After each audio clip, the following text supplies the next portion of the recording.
Assembly దగ్గర నుంచి బుచ్చన్న అందుబాటులో ఉన్నారు. బుచ్చన్న, ఈ రోజు అసెంబ్లీ ఎజెండా ఏంటి? ఈ రోజు అసెంబ్లీలో ఎలాంటి డిస్కషన్స్ ఉండబోతున్నాయి?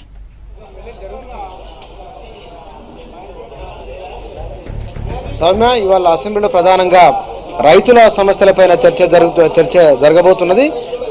దీనికి ప్రత్యేక చర్చ రైతుల మీద ప్రధానంగా రాష్ట్ర ప్రభుత్వం చెప్పిన రైతులకు రుణమాఫీకి సంబంధించింది గతంలో 2.5 ఏళ్ల కింద ప్రభుత్వం చెప్పింది. ఇప్పటికంటే ఈ 2.5 ఏళ్ల కాలంలో రైతాంగ సమస్యలు ప్రధానంగా రుణమాఫీ ఉంది, రెండోది ఇన్పుట్ సబ్సిడీ ఉంది, నకిలీ విత్తనాలు ఉన్నాయి. వీటన్నిటిపైన కూడా ఇవాళ చర్చ జరిగే అవకాశం ఉంది. వీటిపైన విపక్షాల తరఫు నుంచి ప్రభుత్వానికి పెద్ద ఎత్తున ప్రశ్నలు ఎదురయ్యే సూచన కూడా ఉంది. అయితే ప్రభుత్వం కూడా దానికి సంబంధించి అదేవిధంగా తయారై ఉన్నది. ఎందుకోసమంటే ఈ గడిచిన 2.5 ఏళ్ల కాలంలో తెలంగాణ ప్రాంతంలో జరిగిన రైతుల ఆత్మహత్యలు కూడా వీటికి ప్రధానమైన కారణం గత ప్రభుత్వాలు తీసుకున్న విధానాలు కావచ్చు, వాటి కారణంగా జరిగిందని ప్రభుత్వం చెప్తున్నది. కానీ జీవన్రెడ్డి గారు, అసెంబ్లీలో ఇవాళ ప్రధానంగా రైతుల సెంట్రిక్ చర్చ జరగబోతున్నది. ఈ రైతుల రుణమాఫీకి సంబంధించి 3 దఫాలుగా వేసినామని చెప్తారు. ఇంతవరకు అది రానే లేదు. రైతుల సమస్యలు ఇంకా అట్లే ఉన్నాయని ప్రధానంగా విపక్షాలు అంటున్నారు. V6 బుచ్చన్న గారికి ఒక విజ్ఞప్తి చేస్తున్నాం. ఆన్ రికార్డ్ ఇస్తాం, మేము ఆధారాలు లేని ఆరోపణలు చేయకండి. ప్రతిపక్ష నాయకులారా, మీకు దమ్ము ధైర్యం ఉంటే రండి. రైతు రుణాల మీద మా మేనిఫెస్టోలో మేము ఎక్కడ కూడా ఒక్కసారి రుణమాఫీ చేస్తామని చెప్పలేదు. కానీ రైతులు ఉన్న దయానీయ పరిస్థితుల్లో మేము చేయాల్సిన అవసరం ఉండే.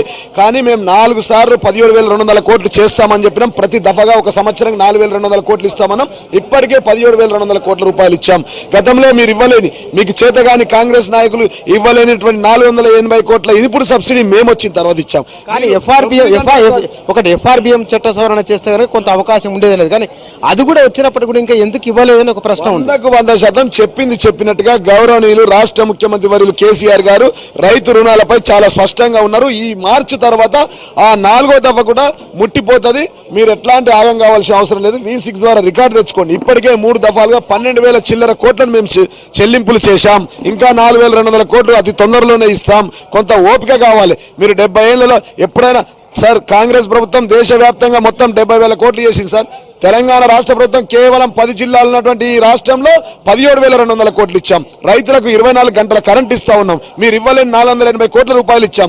మైనర్ ఇరిగేషన్ ద్వారా, మిషన్ కాకతీయ ద్వారా 16,000 చెరువులను బాగు చేశాం. ఇవన్నీ రైతులకు కాదా? రైతులే ఒకటేందంటే ఇవి 3 దఫాలుగా ఇచ్చేవారు కల్లా రైతులకు ఇంకా పోలేదు. అది సమస్య అట్లనే ఉందని వారు అంటున్నారు. సమస్య లేదు. V6 ద్వారా రైతులు ఎక్కడైనా రోడ్డెక్కారా సార్? రైతు రుణమాఫీ గురించి ఎక్కడైనా ఉద్యమం జరిగిందా సార్? రైతులు ఎక్కడైనా V6 తో మాట్లాడిరా సార్? మేమేమంటాం, ఎస్, రైతులకు ఎంత చేసినా తక్కువనే. అన్నదాత, ఒక్కరోజు ఎవరైనా అన్నం పెడితే అన్నదాత సుఖీభావ అంటాం. అట్లాంటి రైతాంగానికి ఎంత చేసినా తక్కువనే. కానీ ఇప్పటికే మేము చేసి ఉన్నాం. ఇవన్నీ పథకాలు వారి గురించే కదా. నకిలీ విత్తనాల మాట ఏంది మరి? నకిలీ విత్తనాల మీద కొంత వ్యవస్థలో కొన్ని లోపాలు ఉంటాయి. కొంత లోపభూయిష్టంగా జరుగుతుంది. నకిలీ విత్తనాలు ఎవరైతే సప్లై చేస్తారో ఖచ్చితంగా కఠిన చర్యలు ఉంటాయి. అధికారులను సస్పెండ్ చేసి ఉంటుంది. ఫ్యూచర్లో అట్లాంటి కంపెనీలకు ఎలిజిబిలిటీ ఇవ్వడం జరగదు. ఖచ్చితంగా రైతుల పక్షాన్ని ప్రభుత్వం నిలబడుతుంది. మా వ్యవసాయ మంత్రివర్యులు కూడా ప్రతినిత్యం రైతుల వద్దనే ఉంటారు. కానీ విపక్షాలు అంటున్నాయి ఏంటంటే బహుశా ఇవాళ చర్చ కూడా దీనిపైన బాగా జరిగే అవకాశం ఉంది. ఎందుకోసము గడిచిన ఈ 2.5 ఏళ్ల కాలంలో తెలంగాణలో ఇంకా రైతుల ఆత్మహత్యలు కొనసాగుతున్నాయి. ప్రభుత్వం తరఫు నుంచి సీరియస్ గా చర్యలు తీసుకొని ఉంటే కనుక ఈ పరిస్థితి ఉండేది కాదని జానారెడ్డి గారికి విజ్ఞప్తి చేస్తా ఉన్నాం. ప్రతిపక్ష నాయకులు, మీరు మా తెలంగాణ బిడ్డలు దీని మీద చర్చ వద్దు. వ్యవసాయం మీద, వ్యవసాయ రుణాల మీద, ఇన్పుట్ సబ్సిడీ మీద మీరు ఏం మాట్లాడదలుచుకున్నారో స్పష్టంగా, చాలా స్పష్టంగా రండి, మాట్లాడండి, నిలదీయండి, అడగండి, ప్రశ్నించండి. జానారెడ్డి పెద్దలు గౌరవనీయులు ప్రతినిత్యం 50 నిమిషాల నుంచి గంట వరకు సమయం ఇస్తా ఉన్నాం లఘు చర్చ పైన. ఈ రోజు కూడా ప్రతిపక్షంలో ఉన్నటువంటి మీ నాయకులు ఆధారాలతో రండి, మాట్లాడండి, నిలదీయండి, చర్చించండి. మీ అపారమైన అనుభవాన్ని జోడించి మీ అమూల్యమైన సలహాలను మాకు ఇవ్వండి. ఇది ప్రజావేదిక, ప్రజా సమస్యలకు పరిష్కారం కావాలా? ఏదో విషయాలను తీసుకొచ్చి రచ్చ కాలికెత్తే మెడకేయడు, మేము అవునంటే వారు కాదనడు, మేము ఎస్ అంటే వారు నో అనుడు కాదు. ఇది ఇంపార్టెంట్ ఒక వేదిక. ఈ వేదికను ఉపయోగించుకొని ప్రజల పక్షాన కోరండి. 4 గంటల తర్వాత మళ్ళీ ప్రత్యేక సెషన్ పెట్టారు కదా, అంటే కేవలం బిల్లుల పాసానికి ఏదైనా మాట్లాడతారా? ఏ దీనికైనా సిద్ధమేండి. గౌరవ ముఖ్యమంత్రి గారు చాలా స్పష్టంగా చెప్పారు. మీరు ఏ అంశానైనా లేవనెత్తండి. 12 రోజులు కాదు, అవసరమైతే ఇంకా 10 రోజులు పెంచుతాం. ఎన్ని గంటలైనా, ఎన్ని రోజులైనా మాట్లాడండి.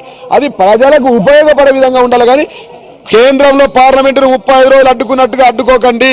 మేము కేంద్రంలోనే 35 రోజులు పార్లమెంట్ నడిపించలేదు, రాష్ట్రంలో కూడా అడ్డుకుంటామంటే కరెక్ట్ కాదు, సబబు కాదని విజ్ఞప్తి చేస్తున్నాం. జీవరెడ్డి గారు చెప్తున్నారు రైతుల ఆత్మహత్యలకు సంబంధించిన ప్రధానమైన సమస్యలు 3 ఉన్నాయి. నకిలీ విత్తనాలు, రెండోది రైతుల ఆత్మహత్యలు, ఇన్పుట్ సబ్సిడీ, రైతుల రుణమాఫీ. వీటికి సంబంధించిన చర్చ ఇవాళ కాస్త ఎక్కువగా జరిగే సూచన ఉంది.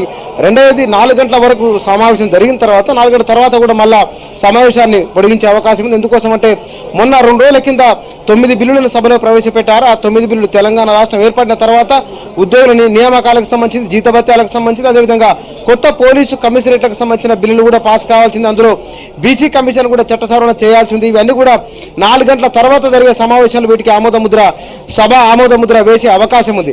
ప్రతిపక్షాల వైపు నుంచి కూడా గడిచిన మనం వారం 10 రోజులుగా చూస్తుంటే కనుక ప్రతిపక్షాల వైపు నుంచి జరుగుతున్న చర్చ ప్రధానంగా ప్రభుత్వం తరఫు నుంచి వాళ్ళ ఈ గడిచిన 2-3 రోజులు చూస్తున్నది.